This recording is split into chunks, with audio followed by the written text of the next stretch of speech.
And you're listening to Live from the Path. We're coming from the Pathway Studios here in Johnston proper. It's good. I don't know what day it is. Oh. I don't know what day you're listening or what you're doing. It's on the internet. I don't have any idea what goes on in your life. And frankly, I don't want to know. You share too much on Facebook anyway. Here's the deal. We're in studio with the fellas from To Be a Man. Fellas, how's it going? It's going great. Thanks, Ben. Going great. Okay, good. See, hey, fellas got some zip. You guys are dead in the corner. You didn't ask us nothing. You haven't asked us any questions. That's why we're dead in the corner. Oh shoot, that's a good point. Hey, hold on. I have a small question because someone gave me a book this week called "Real Men Don't Text." Yeah. And since you guys seem to be the forefront on what it is to be a man, is that true? Do I have to stop texting? I mean, I don't know. I text a lot. You text kinda, more than so me. Does that make you less man than I? I don't know. I don't Probably know. not. I think it's talking in the concept of like texting a lady while courting her. The title seemed to they cut it down. Not like significantly. real men don't text ever. Oh, More from the perspective of real men like initiate actual conversations with ladies and stuff like that. When it comes So to they're that, saying- I would agree. Yeah. Are they saying real men don't? When Yeah. Courting a lady, they'll rather have a conversation, call them on the phone. Right, or in exactly. person. It doesn't necessarily need to be, hey, how are you? And then 15,000 text messages throughout the day when you could have easily accomplished the same thing with a 25-minute conversation after the day is done. Well, I mean, is the same thing like if you're sending selfies to the woman? Like, Yeah. hey, here's what I did. Dig on me. Real men don't selfie? Ooh. That's I not feel what- like that's the sequel. I would agree that real men do not selfie. we have a man. selfie in the band who's I was gonna say. guilty. Yeah. Sammy. Yep. I started losing weight and I started selfieing more. There's a problem in my life. I know. Shoot. Hey, that's the problem with these people. They're nefarious. You can't tell when they walk in the door. I've been talking to Sammy for a good half an hour. I had no idea he was like this. 15 selfies already. You didn't even know. It's probably true. It's probably true. Well, that's rough times. All right, here's the deal. Let's get to know these fellas a little bit. First of all, so tell me, where did the name of the band come from?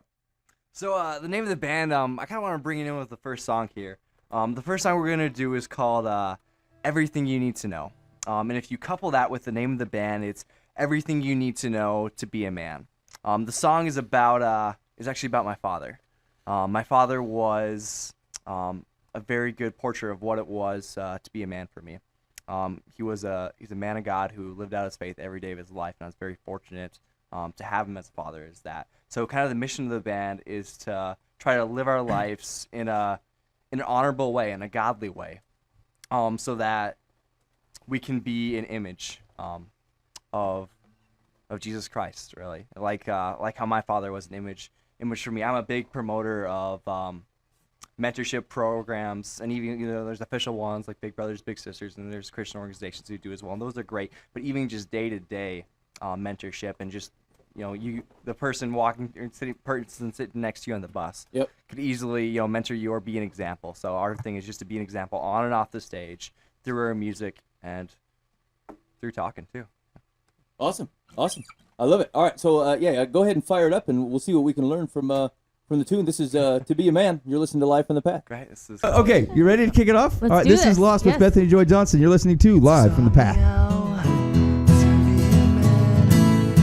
I've been trying the best I can. I'm just not as strong as you are. And now I've sold my soul for so much less than it was worth, and I regret the means I used to justify my ends. Now all I have are bounced checks written out for satisfaction guaranteed.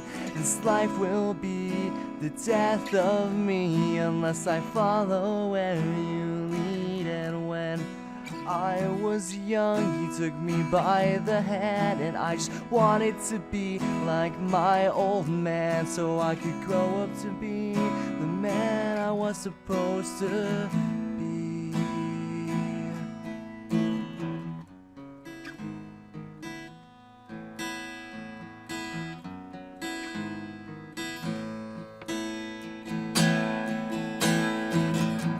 And I tried so hard just to be the man you've always taught me to be, but I keep running forwards then falling backwards, and I just can't seem to figure this out. And you showed me who I could be if I just follow where you lead.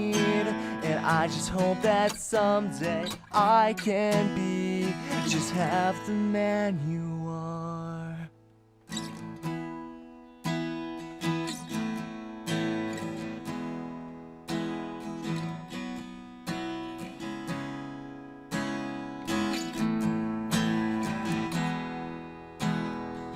And I tried to be confident, I tried to be selfless and restrained, and I tried to always stand up for what I believed in, 'cause you taught me to be that way. But even when I was reckless, selfish and ashamed, you never saw me for the boy I was, but as the man I'd be someday.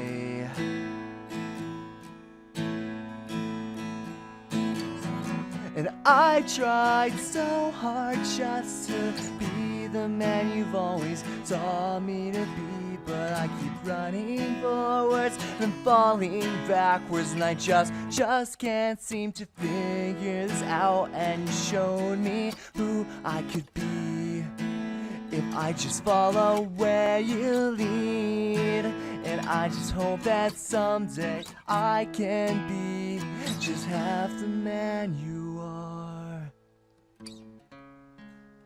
I just wish that I was stronger, that I could just be more like you.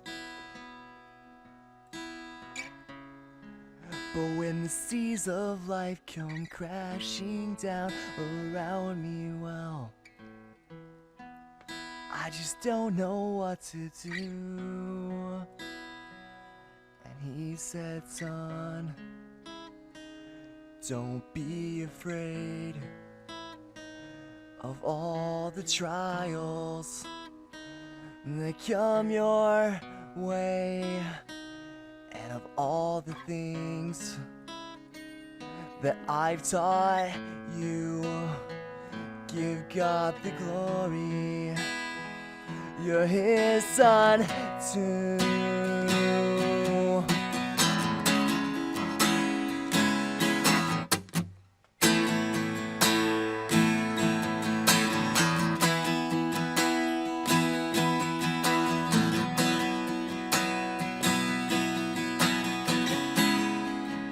I've always looked up to you, and even though it seems so far, you know I hope I can be just half the man you are.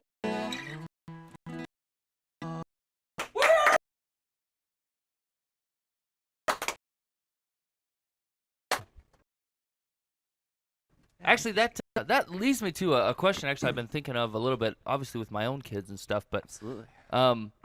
like, how big of a role do you think like your earthly father has to do with the perspective that you look at your heavenly father? I'd say a huge amount. Yeah. Be speaking from a perspective, what I had, that image, that mentor in my life, that meant what he meant.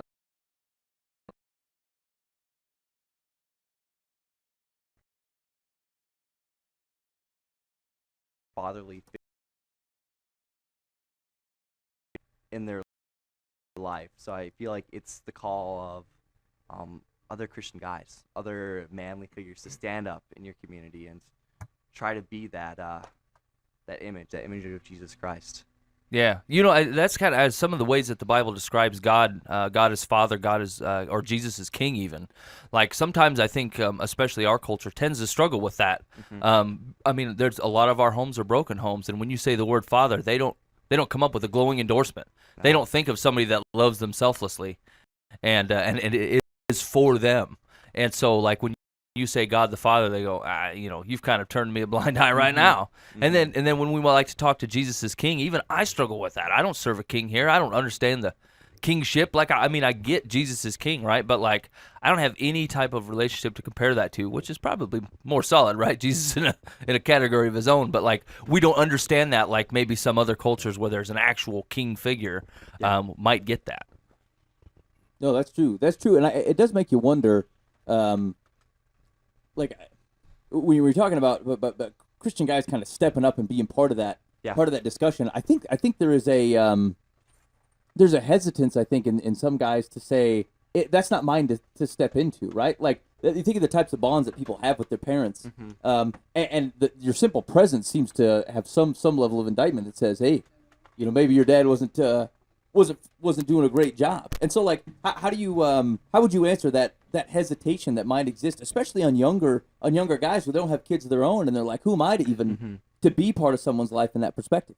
Well, I don't feel like God has necessarily called us to be, exactly a fatherly figure, as intimate as that role, but even minor roles.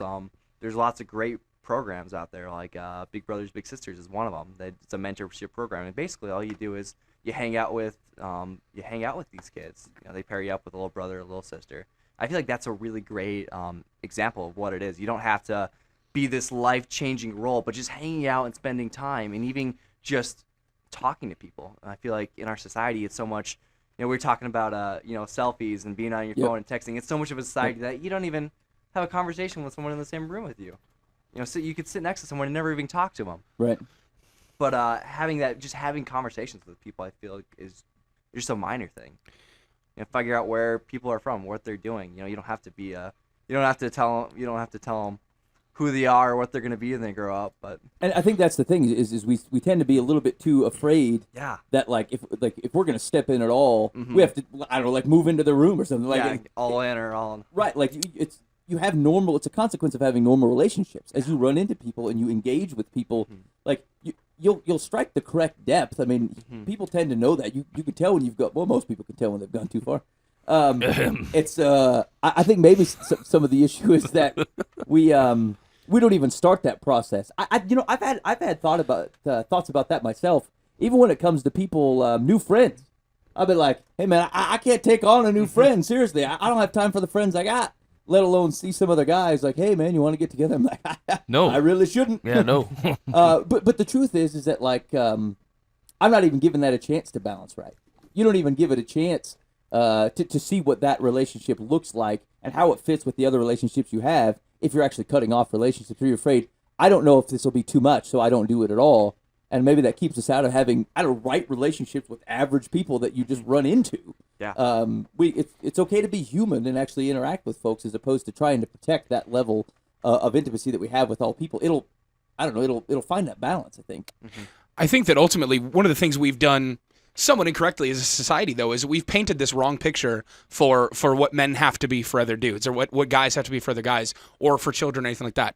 We're not called to preach every single day. We're not called to stand up on a podium and then write out a whole speech and make sure that we're saying everything correctly and making sure that we did all of our research on what the Bible has to say about all these different scriptures so that we have an argument determined. We're called to teach people by being an example. I think that some of the pushback that we get for people who are scared to be that role model or scared to be that mentor for somebody is that someone thinks that they have to do this crazy, huge thing and teach these people like in a classroom.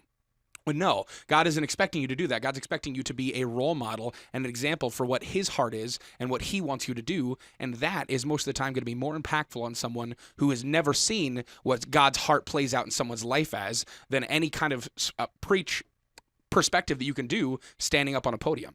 Being what Jesus calls you to be and being what God wants you to be is sometimes a much better teacher for those people than having to write out this huge speech to these guys. Just be an example for who they are and let them hang out with you for a little bit. It's an interesting thought you brought up, Buva. Can we actually accept the fact that what God has called me to be is sufficient? You know what I'm saying? Right, yeah. Like we want to bring in a bunch of other things that says this is how I'm to be, this is what I'm competing with. But like if you're living out what God has called you to be, how can that not be sufficient? Right. That's a better teacher than most of the situations where someone has spent weeks or years learning how to teach or learning how to speak in front of a crowd of people. We're not asking you to do that. Just be a living example for Christ. That's what you're called to be. So you fellas are doing that through your music and through your lives, that you're able to kind of interact with people through the music. Talk to me a little bit about kind of your experiences doing that, because it's an interesting thing to kind of be on the road in the way that you guys are and interact with people not only through music but like whether you intend or not, like you become a bit of a personality, right? Like you're the guy in the band, someone else is the person that's watching. Yeah. And so like how does that interact with some of the stuff that we're talking about? in getting to know people and kind of having any level of influence, either shallow or deep, in people's lives. Well, and kind of one thing that Buva said that was really striking me was actions really speak much louder than words. Just the things you do. So we take very seriously the things we do on and off stage, on stage, the way we act with other bands, the way we act with the venue owners, the way we act with our fans. We try not to act as if we're, I am the worst salesman in the world. Oh yeah. I don't want to sell anyone anything, including Jesus. You shouldn't try to sell anyone Jesus, because Jesus sells himself. Right. But one of our things is when someone comes back to the merch table, I don't try to take an action in selling them. I want to talk to them. I want to know where they are, or who they are, where they're from, and if they'll let me or find out where they are in their life. Right. That's we've run into that even with the show. Like we're in the same boat. We stink. Like I don't want to have to get something very awkward about, hey, no, I'm great. No, really, you should advertise here. I'm like, do you like the show? Because we could use your help. It's kind of where I'm at, because there's, to a certain extent, like either it rings with you or it's not. And I don't know, did we really win if you convince someone to believe or think something that they didn't actually do, but you just did a really good job selling it? Like, that's the win with the asterisk, right? That's the guy juicing up before he swings the bat. To what end? Our ends are bigger than that. And God's handled those ends. The means He'll take care of those ends, and then we don't have to.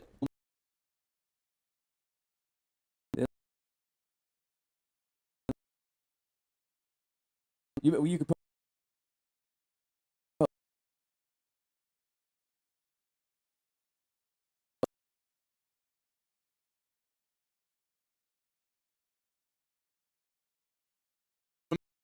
Right. So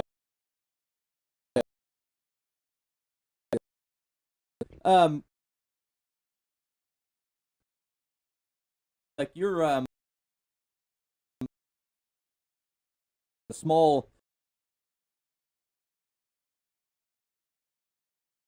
Got some stuff coming up.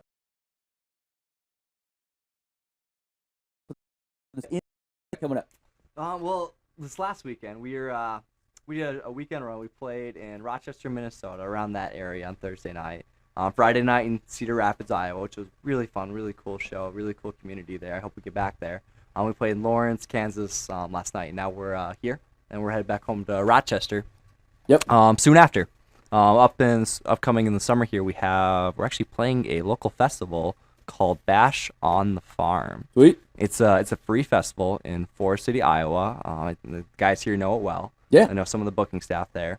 Great festival. There's gonna be a lot of great bands. Who's playing that? Children 18-3. They're playing Saturday night. We play Saturday morning. They're great. What is it? Seventh Day Slumber. Seventh Day Slumber. Yep. I think Willett's going to be there. Yeah. Yeah.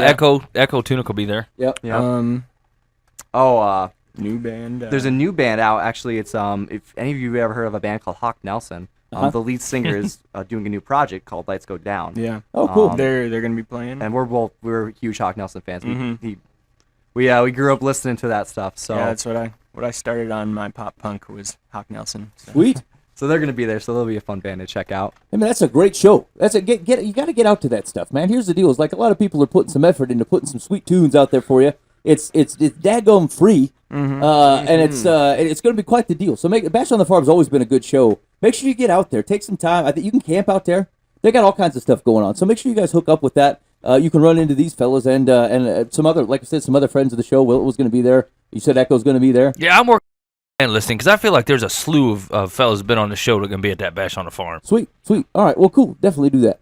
All right. So let's tell me about the single you got coming out.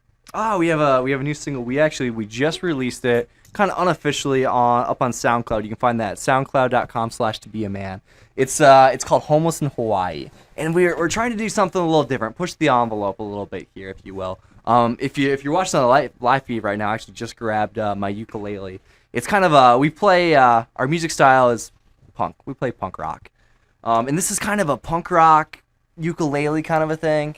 That we do. It's called Homeless in Hawaii. It's actually going to be released on iTunes, Spotify, Amazon, all those fun things, which will be next week, like May 8th, 9th, around there. So you can check that out. You can buy that. I think it's like $1. And actually right now, if you check it out right now on SoundCloud, it's free. And we're going to take that off soon. So you have 1 week from now to check that out. Oh man, yeah. You better get on that stuff. On that. Oh, wait, homeless in Hawaii? What? What do you All right. what do you mean talking about homeless? I don't get it. Let me let me ask you a question. Actually, I'm ready. Let's put yourself in a scenario. Okay, Let's say you're homeless, done. but you do get to choose the venue, and you can go anywhere in America. Okay, Are you gonna go to like Minnesota where it's cold? no, No, I don't think I'd live non-homeless in Minnesota. that's rough times, Mike. It's rough times. Just for a heads up. So and I pondered this question a little bit, and I said, hey, Hawaii would be a pretty good place to be homeless. So imagine yourself right now. Let's imagine Ben is homeless in Hawaii. Okay, I'm just as handsome. I'm with you. You got your cardboard box right up on the beachfront property. You got a ukulele. You're jamming in the sun. You got a coconut. You're drinking milk out of coconuts.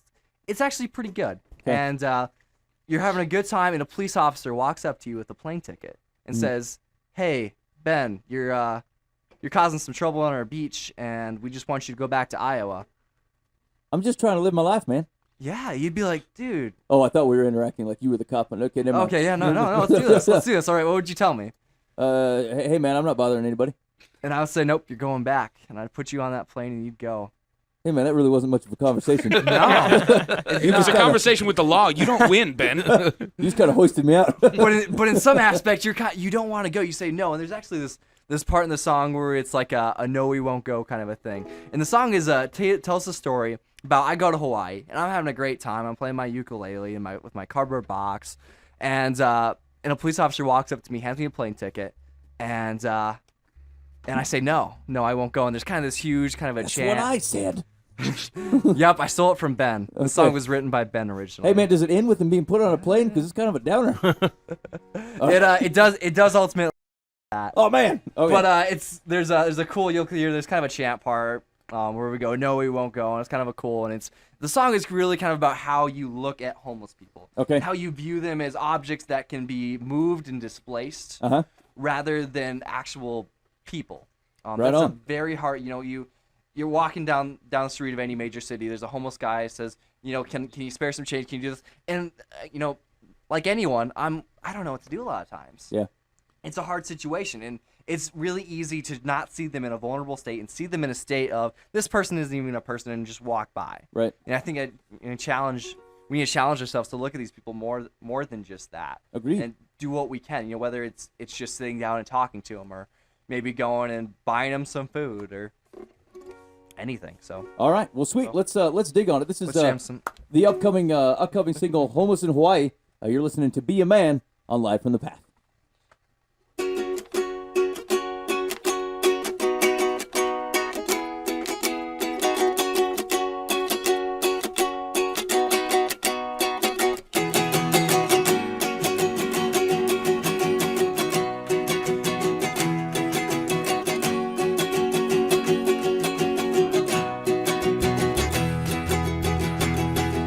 Have you ever thought what it'd be like to be homeless in Hawaii? I bring my cardboard box up to the beachfront and play my ukulele in the sun, drinking out of coconuts. And who needs a job in paradise? All the locals seem so nice.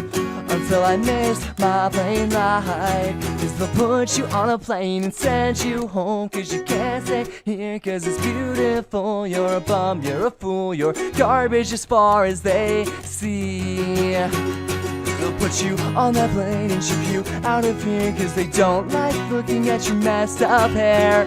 Welcome to the beautiful Hawaii.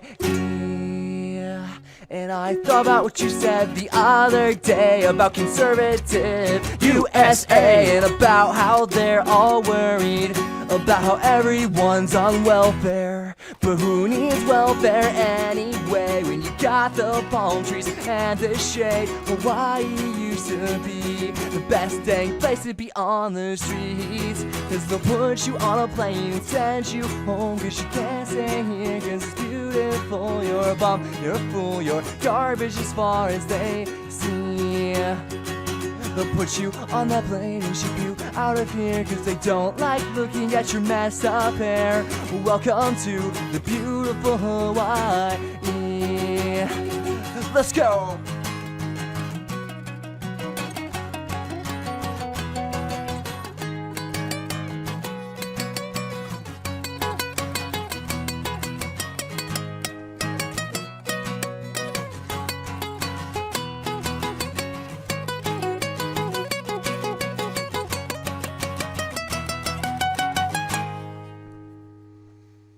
No, we won't go.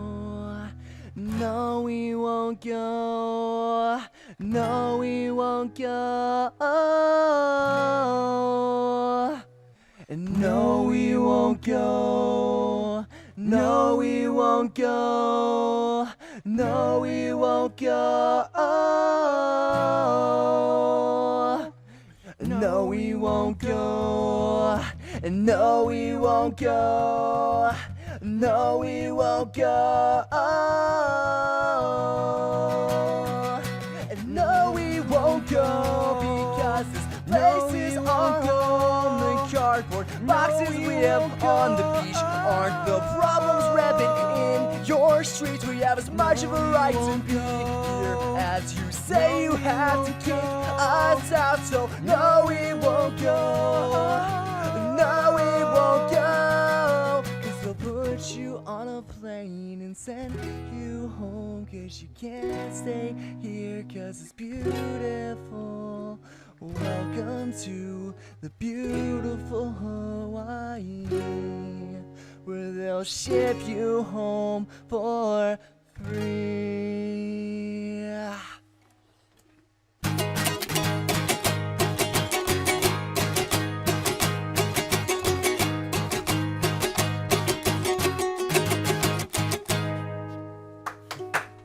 Thanks, guys. Hey man, I really like that song. You know what my favorite line is? That is you can't stay. You can't stay here because it's beautiful, right? Like that's the sole reason you have to go because here is beautiful and you're not. Well, actually, the song is semi-true. Yeah, it is true. There's I was actually listening to a story. We just got back from tours, like 2 a.m. I'm driving home. Story on NPR, and it's basically about how Hawaii has huge homeless problems. Sure. And they're one way to combat this homeless problem, they just buy them plane tickets and send them back home. And I don't get terribly political about this, whether it's a good thing or not. I personally just think that I just thought if I was there, I'd really like that. And maybe the family I moved from, or the place I moved from, putting me back there maybe isn't going to help it. Right. Maybe it does, maybe it doesn't. But yeah, so I just thought I'd write a song about it. Well, it's funny that hit a lot of buttons here because we've been recently involved with a lot of that of the homeless community here in Des Moines, and like that the truth about what you're saying is it's all relationships, it's all community, and it's all like some people are homeless because they want to be. Yeah. Some people the truth, are they choose to be homeless, and it's not you can throw all the resources you want at them, and you can call them whatever they want, and they're gonna be homeless because they want to be there. And then some of them have had a run of terrible luck, and they got lumped in with some of the folks that they thought wanted to be homeless, and now they're just kind of stuck. And really, they just need a friend and a conversation, and maybe they don't even want your money or your clothes or your food. They just want somebody to talk to them and know who they are. Because when you're in a big area and you're living all by yourself and you're providing for yourself and you're trying to make it the best that you can, after a while that just gets a little bit lonely. You just want someone to know who you are and care where you're at. Yeah. Right, and like it's funny because a lot of the help that sometimes we offer in our city is, look, we understand that you're homeless. You just can't be homeless right here because there's non-homeless people that walk by here and don't want to see you, and like that's pretty rough. Yeah. That's pretty rough, and that is the a lot of major metro areas. Yeah, that's true. That's true. All right, hey man. So here's the way to hook up with these fellas. If you you can first of all you can find them on Facebook. Go to facebook.com/to be a man. They're also on Twitter. It's iffy as to what this Twitter handle is though. It could be to be a man. It could be to be a man band or some iteration of that. Take a sniff around, see if it looks like them fellas. By the end of the day, I will have followed them, and then you can follow, see who Live for the Past follows, because we trail those guys around. And so, also, you pick up that single, you will listen to it on SoundCloud, but here's what I'd rather you do. Go dig on it on SoundCloud and think to yourself, hey, I dig on it, and resist the urge to somehow mechanically record this business off the SoundCloud. Right. And then when it comes out on the iTunes, you buy it from their legit style, fellas, legit style. Yeah. And then you listen to it at your leisure without any of the guilt of having harvested it from the SoundCloud. Yes. Okay? They're gracious on the SoundCloud. There's no reason to take advantage. Put it on your computer, dig on it. SoundCloud has an app. You can pick up that stuff and listen to it. But then, make sure you get it when it comes out. Support those guys on what they're doing. That's a sweet song, and you should be supporting that action. All right, very good. All right, let's do this. I don't know, anything else on your mind, fellas? How you feeling over there? It's a little hot in here. Yeah. Just a little. It's cooler than it was in the van. Okay, that's a good the van point. was pretty bad. Do you have air conditioning in the van? We do, but He's cheap with I'm it. really cheap. Saving on gas. So they refer to me as Bandad. And I'm That's kind of cool. like, growing up, you went on car rides with your father. Yeah. And he didn't want to turn on the air conditioning because it wastes gas. He didn't want to stop for potty breaks. That's kind of me a little bit. Hey, now hold on. To the It's been extreme. proven that it's legit takes more gas mileage because you lose the aerodynamics with rolling down the window. Oh, the windows don't work either. Well, Yeah. he's got you. Oh there. man, No, he's right. So no AC and the windows are up. So we just get hot air blowing through. We caved today, though. We caved. Okay, I was gonna say, fellas, I feel like this is just downright dangerous. Yeah, they were threatening Child Protective Services. I was gonna say, I think I'd drop the 13 cents per gallon that you're gonna be spending, and I just turn on the AC. Sammy's like, I can't even take a selfie in here. It's fogging up. Clear out the place. Come on, Dad. I don't have a filter for this. I can't do it. Hey, just a real quick rundown, you guys, of some of the bands that we've had on this show that are going to be at Bash on the Farm. Some of the big ones were Seventh Day Slumber and Cloverton. They haven't been on the show. We've asked them multiple times, and they saw right through us. They're more Well, he ain't discerning on than these here. fellas over here. Yeah, they have discernment at their management level, and they go, no, sir, we're not going to do that. You should have skipped the radio show, turned on the air, Bandad. Do something for it. Fight the Fate will be there. We had Fight the Fate show up in Okay. Ames. Echo will be there. Looks like Chris Dorr will be there. Okay. Along with, I saw a couple of Breaking Adam, which we ran into. As Clouds Break will be there. Arendale's going to be there. No doubt. Yeah, so we'll have to run out and talk to Arendelle about doing that. And man, I saw a couple more that I don't see him anymore. But anyway, there's quite a few folks that we've had on the show here that will be out there, and a slew of others that have turned us down for legit reasons, Yeah. and they're probably awesome too. Yeah. So I definitely try to get out there. It's June 19th and 20th, free admission. You guys don't know which day exactly you're playing, or do you? Oh, we're playing on. I think I can say. I don't know if they told us not to say, but we're playing on Saturday. I'm gonna say. On Saturday. Nobody That's- listens to the program. It's No, not a you're big fine. deal. Fine. My mom's gonna be geared up. That's bad about it. It's the 20th. Okay, so yeah, make sure you get out and see To Be a Man at the Bash on the Farm, and then the rest of the schedule will just fall into place. You're gonna stop there first to make sure you catch this show, and then everyone else you'll just be pulled in either direction based on your opinion at the time. Yeah, no, that makes sense. That makes sense. All right, Mike, you want to send us out with some Dear Life from the Path? I do. Okay.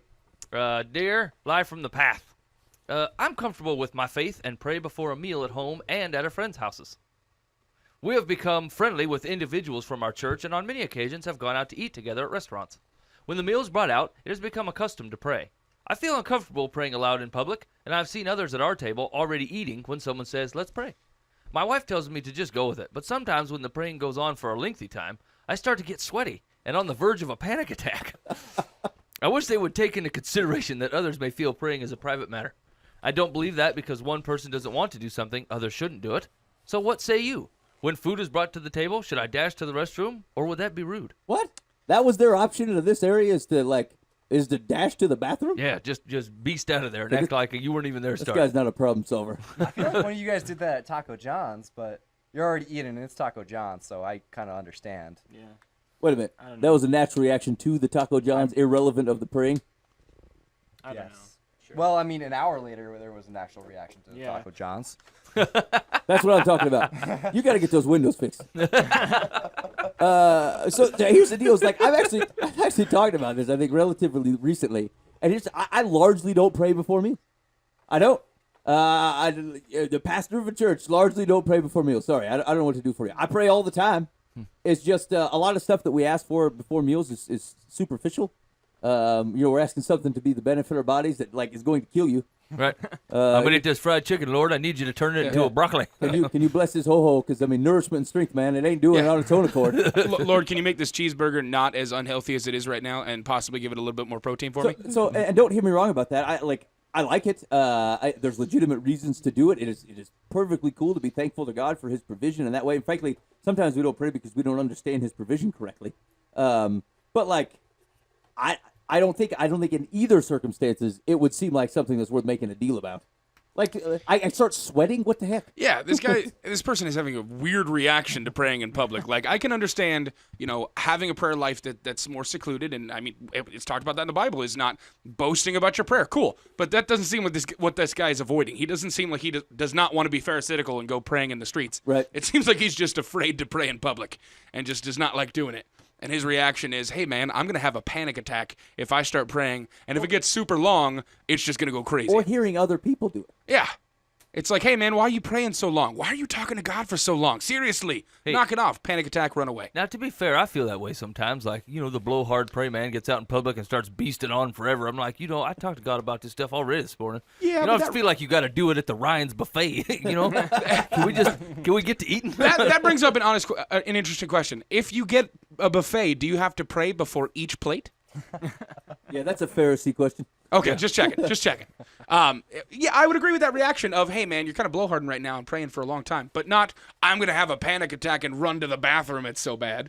Yeah, I think he might have a legit health issue. You know what I'm saying? If someone just talking for a couple minutes starts to give you anxiety. It's like, hey, man, my head's been bowed for more than 45 seconds. I'm really freaking out right now. Hey, the blood does, I suppose, depending on how you're sitting. Like, the blood could rush to your face. You're not doing acrobatic praying, man. You're not upside down, Ben. You're getting going like this. I'm getting a little lightheaded, Chuck. Can you make it quick? Yeah, here's the deal. If you can't function in society for better than a couple minutes, you might want to consider, I don't know, like not going out to eat at all. Or a This is gonna be cave. the deal.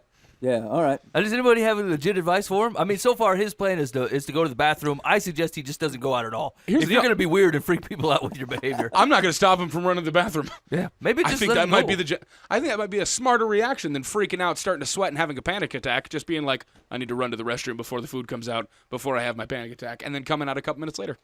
Seems like that weird of a dude. It sounds like more of an anxiety problem to me. That's what I'm saying. I think he has legit health Separate issues. issues. Wait, but he pegged it specifically under the cause of prayer. Like, Yeah. it'd be different. Like, I go into my room and I feel like there might be a bear in the closet, and I freak out and I whiz my pants. Like, all right, like that's legit anxiety. And like, here's the deal: is this coming from a guy? I get anxious, right? Like, I have anxiety issues where, like, I was preaching this morning, and like, I'm anxious every time. Doesn't matter how many times I do it. Doesn't matter how many services it is. All right, anxious every time, right? But like, I don't wig out because of, like, if someone praying too long has no reason to do that to me unless I've otherwise built up some sort of weirdness around it, of which I'm getting freaked out for no reason. So like, I get, I straighten out any inner child issues you might have with long prayers. Yeah. Basically, it boils down to a difference of opinion. That's like I saying I don't believe dudes should wear sweatpants. I just flat out don't believe in it. And I see a guy in sweatpants and I go, that makes me anxious. You know what I'm saying? He's saying I don't like to pray in public. Other people do. The fact that they're doing it makes me anxious. Oh, okay, all right. I get that a little bit more, I guess. Hey, Yeah. man, 15 seconds here. What is wrong with wearing sweatpants? No, but he's right. You got to stop that, man. What? It's wrong. Ask Sweatpants are wonderful. No, ask it's wrong. To be a man knows everything about manly behavior. Yeah. How do you feel about sweatpants? Like, Well, I've seen Jake wear sweatpants, and I wear sweatpants too. So See? You did not see me wear sweatpants. Your name has been disqualified. Out in me. That's wrong. like I'm not saying you go out. Wait, but like pajama pants or sweatpants? There's. I don't know. I don't like do it out. I in wear public, pajama really. pants. I How do you just- guys feel about pajama pants? Like the soft ones? Nah. No? Is that? Did I just out That's myself? less. as Hey, being that's a less man? wrong. Listen, It's more wrong to wear pajama. You No, have it's- pants for one No, situation. it's pajamas. It's like that's right. You've at least identified appropriately when you were to wear. You're wearing them to bed. Like Yeah, if- you don't wear pajamas to the supermarket. I'm sorry. Just because I'm the only one of the three of us that actually works out and has a reason to have sweatpants doesn't mean that sweatpants are wrong for dudes to I have. mean, if you just got back from a run, then yeah, sure. Now hold on a second. Do you only wear sweatpants when you're sweating? When I'm going out to work out is when I wear sweatpants. I mean, I could see that then. I don't, if he's using them for that specific use, like, wearing pajama pants for sleeping and Yeah. wearing sweatpants for work. I mean, they have a purpose in You society. don't like about town sweatpants? I used to, yes. I realized Here's the that deal. that's not a cool thing to do, and you're not like a respectable dude wearing sweatpants out in the You world. can't put a wrench in your back pocket if you're wearing sweatpants, which means that you cannot help somebody fix their car on the side of the road in sweatpants, which means you're disqualified as a helpful man. Here, for Well, I no can't pun put a intended, wrench in I'm gonna throw jeans I'm gonna either. throw a wrench in your scenario. I can't help somebody fix their car even if I had a wrench in my You pants. could pull out your phone and be like, I'm going to call my buddy. Sweatpants have pockets, bro. No, they don't. Yes, they do. Weren't we talking about prayer somewhere in this? Sorry, So start praying on your sweatpants, okay? sorry, Dave. Wait, did you have an brings answer? back. Dave Herrick, Yeah, do you have an answer for Eric, that? prayer Uh, sweatpants. Which topic? I don't know. It's a conversation with God. I mean, you can have multiple people involved. You can, as far as I'm concerned, you can excuse yourself from a conversation if you need to. There's no reason why you shouldn't be allowed to do that. So just hang in there as long as you like, and then go grab your KFC if you need to. Whatever. Just What? How do you even do that though? Like they start praying, you're like prayer bail, and then you bomb. You just like get up and go. That's really awkward. same way that you walk out of any other conversation. You get like 3 people together. They're talking. 2 of them are the ones who are actually talking. The third one's just listening. Well, okay, if you're just listening, you have nothing to contribute. Just get up and walk. You just leave. You don't be like, "Hey, fellas, see you later," or "I'll be back after the prayer." You just kind of Depends on the size of the wizard group. yourself out of there. Well, they're supposed to be praying, I guess. Maybe they wouldn't notice the difference. Yeah, man, if there's their eyes are closed, their heads bowed, so they don't notice it. For all they know, I stepped out like Batman. 3 of them passed out because they had their heads down. The blood rushed to their face. Boy, praying is more dangerous than I remember. Do you want to hear Secular's advice? Yeah, let's hear it. Secular says, no rule of etiquette decrees that you must pray out loud if someone else chooses to. Obviously, others in the group feel as you do, or they wouldn't start eating. Because the situation makes you uncomfortable to the point of a panic attack, I think your solution to excuse yourself from the table for a few minutes is a good one, provided you say over your shoulder that you could be gone a while and no one should wait for you. Okay, hold going on. to the bathroom? That makes it sound like you have stomach I problems. was gonna say it makes it seem like, hey man, I really got to take care of a situation. I'm gonna be I'll gone be a back in while. a while. Or you're buying weed in the alley.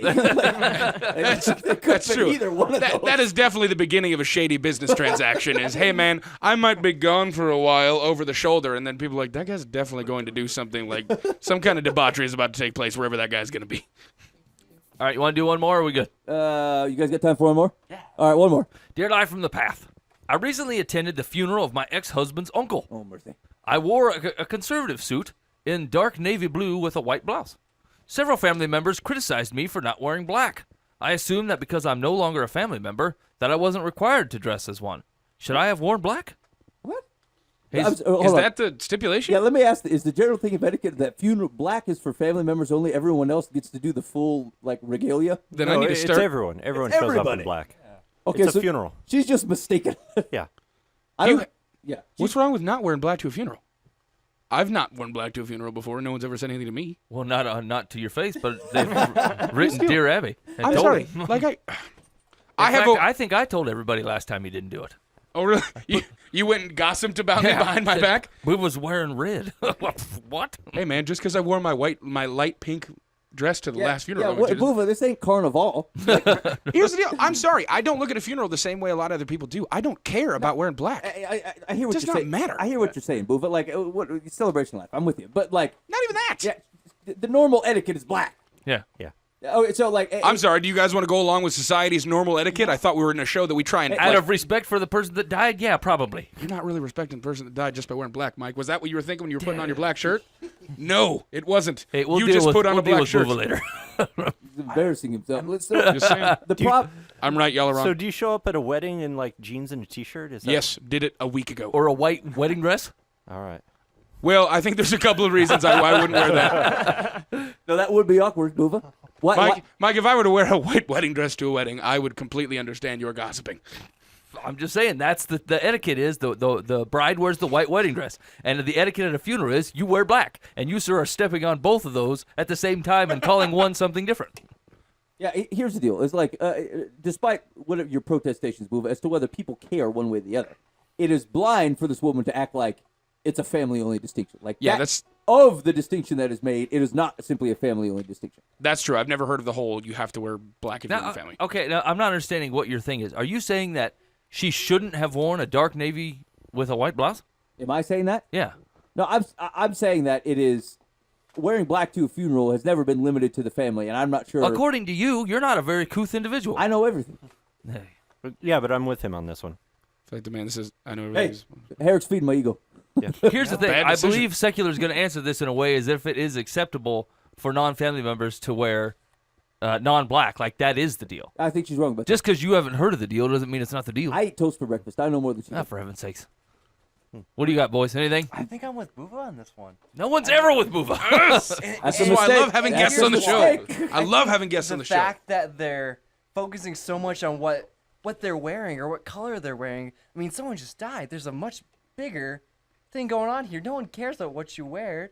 You know, obviously, yes, it is a respect thing to wear black, and I don't think it'd be you don't want to be disrespectful and show up in, your Carnival. bright pink, Your zoot suit. your zoot suit or anything. That'd be great. But, there's a much bigger thing at hand here. It doesn't matter, wear something respectful. Here's the deal. Here's where I think we're missing this. Is that like, my grandma, when we grew up, right?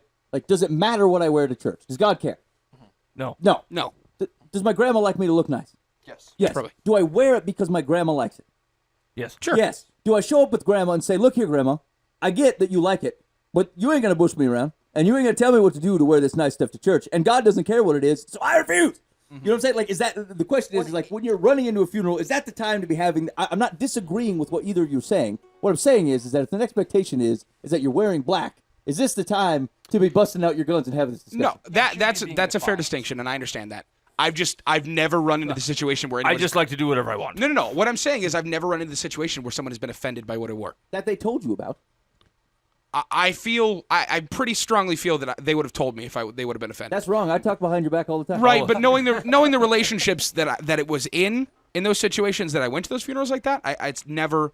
I can feel that those people would have told me. They if it felt would have been a sorry for you, situation. and they just didn't want to bring it I up. feel like you're really throwing a lot of distinctions into here. That You're a bad person. I was gonna say, I feel like this is gonna end in ultimately like, Booba, you're a horrible guy. You're a horrible dude. You, sir, are just bad. All right. And that's fair. If I'm offending people by not wearing all black to a funeral, I apologize. The It was Lord's never my grace is intention. bigger than I thought. I didn't realize it was that big of a deal. I've never been to a funeral that was the main thing. I think she should have wore black, but it's not a hill to die. And what was the secular? There we go. Secular says, okay, the final question was, should I have worn black? Secular says, no. You showed respect for the deceased by attending. Sometimes funerals and weddings bring out the worst rather than the best in people. I'm surprised your ex-husband's family took time out from their grief to notice what you were wearing. It appears no good deed goes unpunished. Hold on a second. Like, you showed respect by simply showing up? Like, you could have brought your dog and wore a giant, Kentucky Derby hat, and that's fine as long as you showed up? That'd be hysterical. He didn't imply any of the things you just said. I know, but I'm leading it to its logical end. We're kind of in the business of implications. Yeah, okay. That's kind of how Dear Life for the Path goes. So really, she should have been fine. Well, that sounds like Navy blue skirt, white blouse, acceptable. I don't own either one of those. I don't know what I'm going to do for Yeah, this I don't funeral. At my funeral, you will be required to wear something besides black. Yeah, Can I also wear black? Yeah. but it has to go with something that's not And black. in Booba style, black I goes will with disrespect everything. your wishes and do whatever I want. Hey, man, you fell into my plans. I want everyone respecting me and showing up in the right garb. You've been listening to Live from the Path. Thank you so much to the fellas from To Be a Man for stopping by. Thanks for sharing your music and your time. We very much appreciate it. We hope to run into you bash on the farm. Keep an eye on that SoundCloud. Go to facebook.com/To Be a Man and hook up with those guys and follow them on Twitter. We'll follow them before the end of the day, and then you can follow us and see what we follow. Follow. Be faithful in the means. God will handle the ends. Thanks for listening to Live from the Path.